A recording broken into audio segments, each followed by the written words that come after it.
It's nice. What's the name of that? Mabrush. Mabru? Mabrush. Mabrusha. Mabrusa. How much is one? 5 reals. And this one? This one? Only 5 reals. Made of dates? Yeah. Mabrusa. Seems like this, no? Hey, how much? نفس الشيء. How much the water? 5 reals. Basbousa dates. Basbousa dates.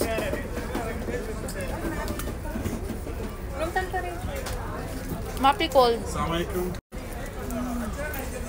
Ang pinapromote naman nila is dates, made of dates na mga biscuit, cookies, something. Ayun. Ito masarap to, 5 real lang. Tastes like 10 real.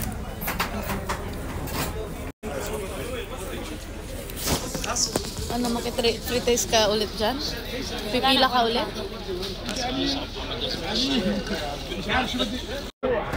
This is dates also? Okay. Sabihin mo nga, we can try? Try? Bakas talaga makatry nitong babaeng to. Parang siyang loaded. Ang tawag dun? Waffle? Waffle na may ano. Sarap. Hindi nga. Thank you, brother. Sukran. Ito ang ginawa namin dito, maki-pre-taste. Ayun na, mas marami yun, no? Iba-ibang flavor. Tangina na. May most pakuyo. Sure ka, free yan.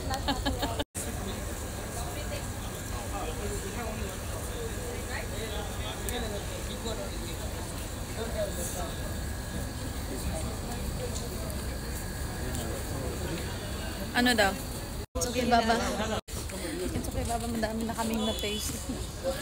Sobrang tamis. Ang dami palang, ang daming products ng dates. Pwede siya ilagay sa biscuit. May ice cream siya. Meron siyang shake. Cakes. Lahat. Body shake. So, ayan. May vlogger din dito. Ayan, si Mr. Vlogger. Iba't ibang bansa pala yung participants dito. Hindi lang siya dates ng Qatar. So yan, hindi ko alam kung anong flag yan. Anong flag ba yan? Basta may star, may green yun. So medyo open siya this time. Unlike last year, medyo close siya. Sobrang close talaga yung last year. As in, naka-tent siya, nasa loob siya ng tent.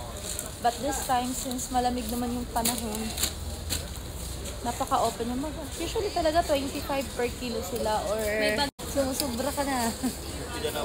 So they are closed at 10 p.m. Exactly. Na ba? So maswerte kami at kami ay nakapasok sa loob.